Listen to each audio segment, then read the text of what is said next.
ഇടതുപക്ഷം എന്ന മേലങ്കി അണിഞ്ഞു നടക്കുന്നവർ ഒരിക്കലും ബ്രുവറിക്ക് അനുകൂല തീരുമാനമെടുക്കരുതെന്ന് കെ രമ MLA.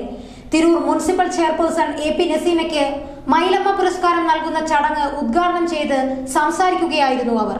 ഇടതുപക്ഷമെന്ന മേലങ്കി അണിഞ്ഞു നടക്കുന്നവർ ഒരിക്കലും ബ്രുവറിക്ക് അനുകൂലമായ തീരുമാനമെടുക്കരുതെന്ന് കെ രമ MLA പറഞ്ഞു. ഒരു പ്രദേശത്ത് ഇത്രയേറെ പ്രതിഷേധങ്ങൾ ഉയർന്നു വരും എന്നറിഞ്ഞിട്ടും പ്രത്യേകിച്ചും ഒരു സമരം കഴിഞ്ഞ കാലങ്ങളിൽ ഒരു സമരം മുന്നിൽ നിൽക്കുമ്പോഴും അതിനെ മറികടന്നുകൊണ്ട് ഒരു തീരുമാനം മന്ത്രിസഭ എടുക്കുകയും അത് മുന്നോട്ട് കൊണ്ടുപോകാൻ തീരുമാനിക്കുകയും ചെയ്യുമ്പോൾ പ്രത്യേകിച്ചും ഇടതുപക്ഷത്തെ പുരോഗമനപക്ഷം ഭരിക്കുന്ന ഒരു സംസ്ഥാനം ഇടതുപക്ഷം എന്ന് അവകാശപ്പെട്ട ആ മേലങ്കി അണിഞ്ഞു നടക്കുന്ന ആളുകളുടെ തീരുമാനം എന്ന നിലയ്ക്ക് അത് ഈ രാജ്യത്തെ നമ്മുടെ നാട്ടിലെ ജനങ്ങളോടുള്ള വെല്ലുവിളിയാണ്, ഇവിടുത്തെ സമരങ്ങളോടുള്ള വെല്ലുവിളിയാണ്. അതുകൊണ്ട് തന്നെ അതിനെ സർവശക്തിയും എടുത്ത് എതിർത്തേ മതിയാവോ എന്നുള്ളതാണ്.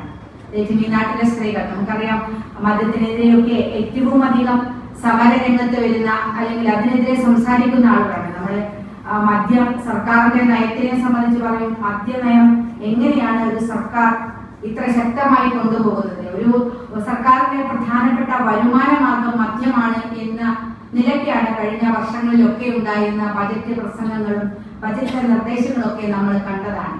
പ്ലാച്ചിമട സമരനായിക മൈലമ്മയുടെ അനുസ്മരണവും പുരസ്കാര സമർപ്പണവും ഉദ്ഘാടനം ചെയ്യുകയായിരുന്നു അവർ. പാലക്കാട്ട് തന്നെ ബ്രുവറി തുടങ്ങുന്നതിന് പിന്നിൽ ചില പ്രത്യേക അജണ്ടകളുണ്ട്. ഇന്ന് ജീവിച്ചിരുന്നെങ്കിൽ സർക്കാരിന്റെ തീരുമാനത്തിനെതിരെ ആദ്യം സമരരംഗത്തു വരിക മൈലമ്മയായിരിക്കും. മൈലമ്മയുടെ പോരാട്ട വീര്യം ഒരിക്കലും മറക്കാൻ കഴിയില്ലെന്നും രമ പറഞ്ഞു. മാതൃഭൂമി ചെയർമാനും മാനേജിംഗ് എഡിറ്ററുമായ PV ചന്ദ്രൻ മുഖ്യാതിഥിയായി. മൈലമ്മ പുരസ്കാരം തിരൂർ മുനിസിപ്പൽ ചെയർപേഴ്സൺ AP നസീമയ്ക്ക് കെ രമ സമ്മാനിച്ചു.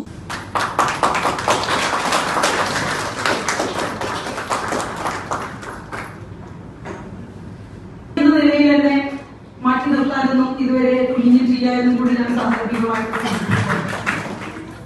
നന്നായിട്ട് പാർട്ടി സപ്പോർട്ട് ചെയ്തിരുന്നു. ഒരു പാർട്ടി ഒരു രാഷ്ട്രീയ പാർട്ടി എന്ന നിലയിൽ സ്ത്രീക്ക് എല്ലാ അംഗീകാരം തന്നതുകൊണ്ട് മാത്രമാണ് എനിക്ക് ഇത്തരത്തിലുള്ള ഒരു പ്രവർത്തനം കാഴ്ചവെക്കാനായിട്ട്. നമ്മുടെ ഉള്ളിൽ എന്തെങ്കിലും ഒരു കഴിവുണ്ടെങ്കിൽ ഒരു അവസരം കിട്ടിയാൽ മാത്രമാണ് നമുക്ക് അതൊക്കെ പുറത്തെടുക്കാൻ സാധിക്കുകയുള്ളൂ. അപ്പൊ അങ്ങനെയുള്ള ഒരു അവസരത്തിൽ പാർട്ടിയോട് ഞാൻ വളരെയധികം കടപ്പെട്ടിരിക്കുകയാണ്. PV ചന്ദ്രൻ പ്രശസ്തി പത്രം കൈമാറി. KP കേശവമേനോൻ ഹാളിൽ നടന്ന ചടങ്ങിൽ മൈലമ്മ ഫൗണ്ടേഷൻ ചെയർമാൻ രാമദാസ് കതിരൂർ അധ്യക്ഷനായി. P അനിൽ, സുമ പള്ളിപ്രം എന്നിവരെ ചടങ്ങിൽ ആദരിച്ചു. Doctor Kayamkulam Yunus, UK Kumaran, Mariappan Neelipara, doctor K Moidu, Sivadasan Pullanjoli, Arumughan Pathichira, Soumi Mattannur, MK Saseendran, Palliyan Pramod തുടങ്ങിയവർ സംസാരിച്ചു. News desk news 99. ഓരോ മുഹൂർത്തങ്ങൾക്കും അതിൻ്റെതായ സന്തോഷങ്ങളുണ്ട്. അതിൽ ചിലത് ഒരിക്കലും മറക്കാൻ പറ്റാത്തതും. Azad gold and diamonds, Thazhepalam, Tirur.